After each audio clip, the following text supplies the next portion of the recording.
This is the camera mafia right here. Mafia बोल सकते हैं. You know, Vivo's X series, it kind of sets the standard for how good the cameras need to be on a smartphone. Now, we know that most great camera phones, they tend to be big or bulky. But this year, it's different. You see, most compact or small-size smartphones suck. They either suffer from low battery capacity or their performance is throttled, and more often than not, cameras are a compromise. But this time, Vivo didn't just nail the design and camera with the X300 Pro, which, by the way, is smaller than last year. They've massively upgraded the compact X300, which hits like a full-size flagship with gangster cameras. Plus, it's a phone that's easy on your pocket and easy on your pocket. And between these two now, Vivo has made it really difficult to pick a favorite. So I told myself, let's not be emotional, let's be rational. See, the X300 will effectively cost you 68,399 after discount for the 12 to 56GB variant, and the X300 Pro 98,999 for the 16,512GB variant. So that's like a 30,000 rupee price difference, which according to your CTC might not be a lot or a lot. But let's see the real difference between the two. And no, we won't just talk about the cameras, we'll talk about everything.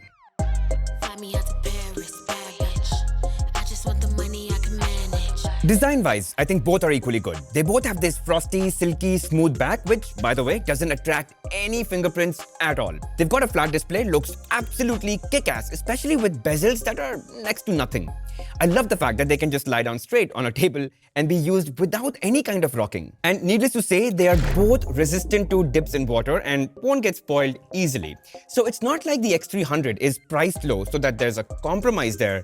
No, it's actually built just like the Pro. Also, last year with X200 Pro, the camera housing was bigger and the phone did feel top-heavy. They've fixed that. Slimmer housing and definitely doesn't feel top-heavy, much better balanced. The main difference between the two is actually just the physical form. And I love how the X300 feels. I love the compact size, it's lighter, it's got a smaller camera bump, definitely easier to pocket and a much friendly grip for one-hand use. For me, the size is the winner here. Now, obviously, because of that size difference, you do get a slightly larger battery and a larger display on the X300 Pro, and we'll talk about that, so hang tight.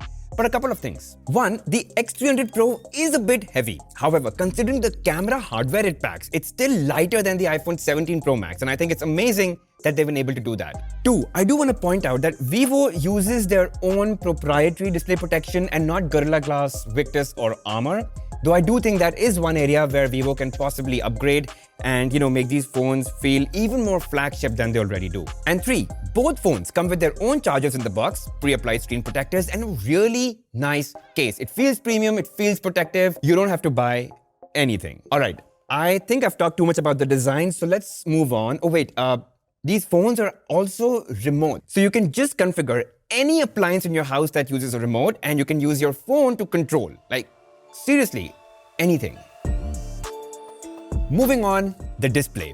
Look, first of all, they look crazy nice because the bezels are so thin all around. They're symmetrical, it's crazy how good it looks. And technically, both have the same displays, just they only vary slightly in terms of sharpness because of resolution. But both are HDR displays, they play Netflix HDR stuff easy, super bright outdoors with a full screen brightness of 2000 nits. Which obviously makes it very easy for you to use and do anything outside, even with a lot of sunlight. And also, I tested the speakers on the X300 Pro at least, and I think it was better than what I've heard on the Pixel and the Ultra, but a tad bit short than the iPhone, but quite solid.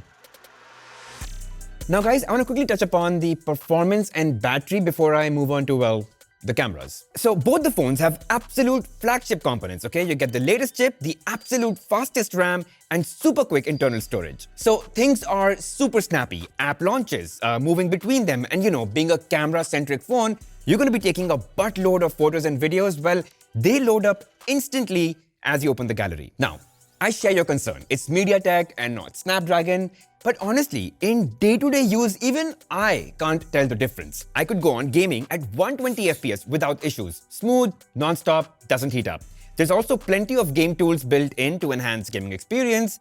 Plus, it supports bypass charging as well. And to really push the limits on taking great photos, videos, and for computational photography, the phones are equipped with additional VS1 and V3 Plus imaging chip. Now, in terms of battery performance, look, they both have an easy all-day battery. So they both have battery capacities according to their sizes, and in fact, with moderate use, I think you can easily make both of them last for about a day and a half. Really. Now, they both support 90-watt wired charging and up to 40 watts of wireless charging. So, everyday use, check. All-day battery, check. Gaming, check. Photos and videos, check. But let's now get to what these phones are really about, the cameras. I'll be very honest and blunt and in no way be biased to anything whatsoever, but I really think that the X300 Pro is easily the most versatile smartphone camera that you can get. And this time, in fact, both the phones have a lens that's the main character. The X300 Pro has a new 200 megapixel 3.5x telephoto lens along with a 50 megapixel primary, ultra-wide and selfie camera. And this time the base X300 has a killer 200 megapixel main camera, a 3x telephoto lens and the same ultra-wide and selfie as the X300 Pro. And don't worry, I'm going to show you camera samples from both the phones, and in fact I'll also compare the X300 with the similarly priced iPhone 17. But there are a couple of things that Vivo does specially to make sure that you get great photos, and I think very few people talk about this. First, Vivo uses a T-star coating on its lens at the back. It cuts off, stray lights or ghosting, and so you get really pure and clear photos. Second, they've achieved very high levels of stabilization on its cameras, and that's great for taking stable shots, especially at very high resolution. And third, Vivo has 2 image processing chips in addition to the main processor, so both pre and post processing of photos is fab. But okay, too much lecturing, so let's get into samples because I know you're excited. And first, let's talk about the X300 Pro. So here are regular, candid, just walking around, taking photos using the primary camera. And they're clearly fantastic. Great colors, nice dynamic range, good capture of the sky too. Same indoors, even when the lighting isn't a whole lot. Now, no major complaints, even in low light if you look at this, really crisp. And this one was a night mode shot in utmost dark night, just unbelievable. And it's Vivo, guys, so obviously the portraits are incredible. And I tried in all kinds of lighting, harsh sunlight, not bad, managed the skin tone, kept it nice and even. In low light, again, quite pleasing. Also, in artificially lit indoor situation, I think it was a nice, truly well-taken picture. Now, obviously, the 50mm portraits are good, but the 85mm or the 3.5x portraits are slightly better and clearer because that's the native focal length. Now, there's this one shot that I'm particularly fond of. It's this. Of course, there's no way I actually got this close to become lunch, right? But this is not even the real shot because this is the actual shot. Oh, wait, this is the actual shot, guys. And so I literally zoomed in all the way into this photo and still have so much texture and sharpness. And that is exactly what the 3.5x telephoto lens on the X300 Pro can do. You switch to 200 megapixel, take a shot, and it's so detailed that you can zoom in to get a shot within a shot.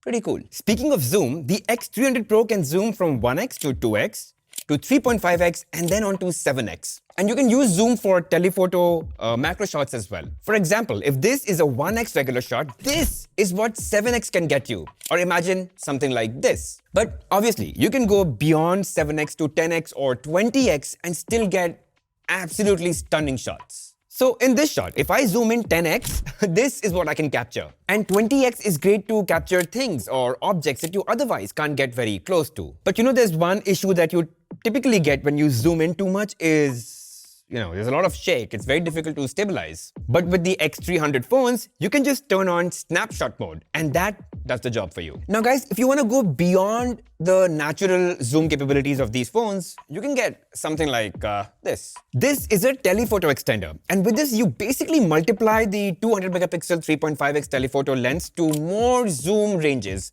And with this, you can get optical level clarity, which is otherwise impossible to get with just a smartphone. Obviously, this is sold separately and it comes with a case for the phone and an adapter on which the extender mounts. So it is something that you'll have to, carry separately with you if you plan to use it. Speaking of birds, these phones have a dedicated bird mode, which kicks in at 10x zoom and beyond. It enables a special mirror mode for bird photography, which gets you these donut-shaped bokeh style, perfect for this kind of wildlife photography. Now, let's come to selfies. And for the most part, I think pretty decent. Good skin tone, decent details, and good skin tone management, and that too in all kinds of, ways that the sun can hit your face or the lens. However, in low light, it does tend to get a bit softer and starts to lose details in my opinion. But hopefully this is something that Vivo will fix with a software update, because I know for a fact that Vivo can take incredible selfies equally well in low light situations. Also, there's a very interesting AI landscape master mode. So let's say that this was the original picture which I shot in landscape mode with AI turned on, and now I could actually generate the same image to look like different seasons, or let's say this image, and make it look like it was a whole other landscape to begin with. Lastly, the videos on the X300 Pro, not the X300, because the X300 Pro can shoot 4K 120 FPS Dolby Vision on both the primary camera and the telephoto camera. So let's take a look at the samples.